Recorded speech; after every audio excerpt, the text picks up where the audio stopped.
नमस्कार शेतकरी बंधूंनो, मी doctor BN. Thorat, सहाय्यक प्राध्यापिका पशुसंवर्धन व दुग्धशास्त्र विभाग। आज मी आपल्या समोर एक नवीन आणि अत्यंत महत्त्वाचा संवेदनशील असा विषय तुमच्यासाठी घेऊन आलेला आहे आणि तो विषय तुमच्या सर्वांचा आवडीचा आहे, जो म्हणजे कुक्कुटपालकधारकांसाठी सरकारी वेगवेगळ्या योजना।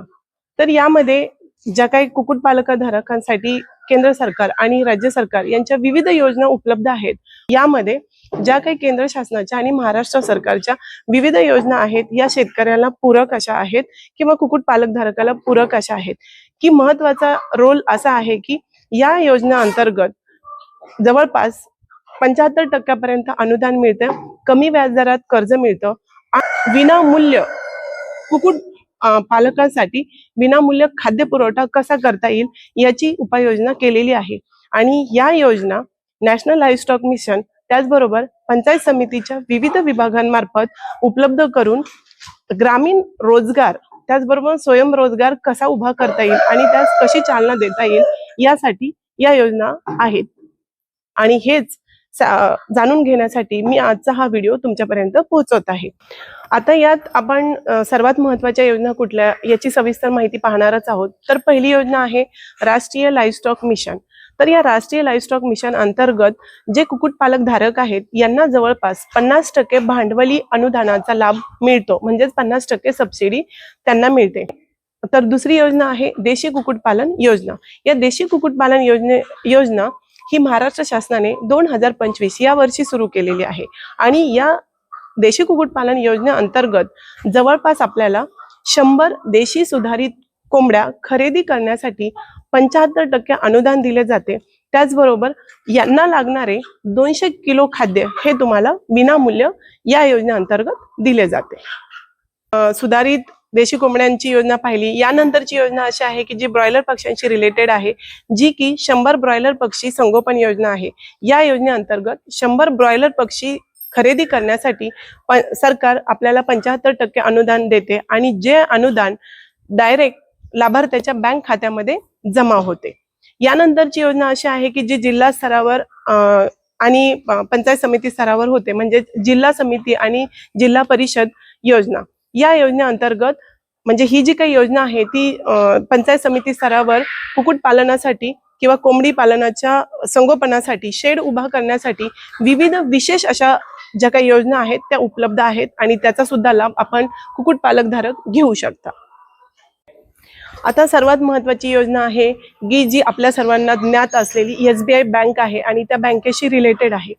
SBI बँक कर्ज योजना किंवा SBI बँक पशुपालन कर्ज योजना या नावाने ही योजना आपल्याला प्रचलित आहे किंवा सर्व योजनेच्या तुलनेत अतिशय महत्त्वाची आहे की या योजनेअंतर्गत 3 लाखापर्यंत आर्थिक सहाय्य मिळून दिलं जातं आणि हे 3 लाखापर्यंतचं आर्थिक सहाय्य मिळून दिल्यामुळे ग्रामीण भागातील जे काही शेतकरी असतील किंवा कुक्कुटपालक धारक असतील यांना कुक्कुटपालन उद्योग सुरू करण्यासाठी किंवा तो अधिक चांगल्या सुलभरित्या चालू करण्यासाठी सुलभता करून दिलेली आहे।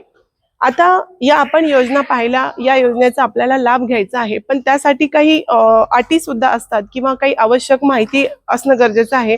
यावरील वेगवेगळ्या योजना आहेत, यांची आपल्याला या योजनेचा लाभ घ्यायचा आहे किंवा अनुदान घ्यायचं आहे।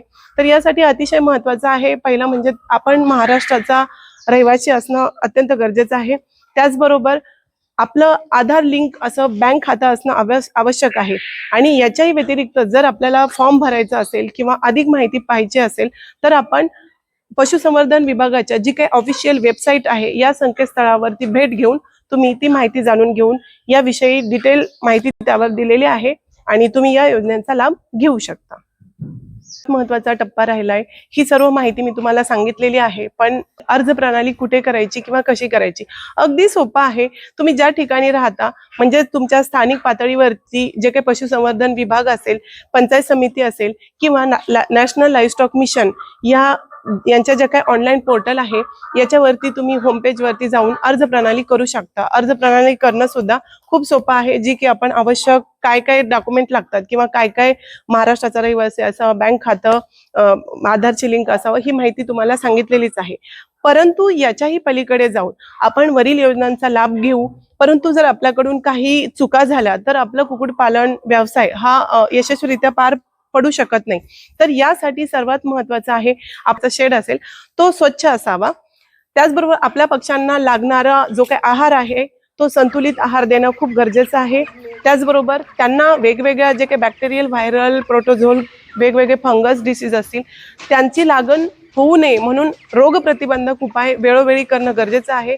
आणि योग्य प्रबंधन म्हणजे जे काही आपलं मॅनेजमेंट असेल ते योग्य प्रकारे जर केलं म्हणजेच ह्या स्वच्छता, संतुलित आहार, रोग प्रतिबंधक उपाय आणि योग्य प्रबंधन या 4 गोष्टीचं जर तुम्ही मूल्यमापन केलं आणि कटाक्षाने पाळल्या तर नक्कीच तुमचा जो काही हा कुक्कुटपालन व्यवसाय असेल, ज्याचा कुक्कुटपालन व्यवसाय आहे की ज्या तुम्ही या विविध योजनांचा लाभ घेऊन उभा केलेला आहे, हा नक्कीच यशस्वीरित्या पार पडेल आणि ज्यातून तुम्हाला आर्थिकदृष्ट्या फायदा होऊन तुमचं जे काही जनजीवन आहे ते सुलभरित्या किंवा पुढच्या काही गोष्टींसाठी तुमचा आर्थिक बॅलन्स उभा करण्यासाठी नक्कीच या योजनांचा तुम्हाला फायदा होईल.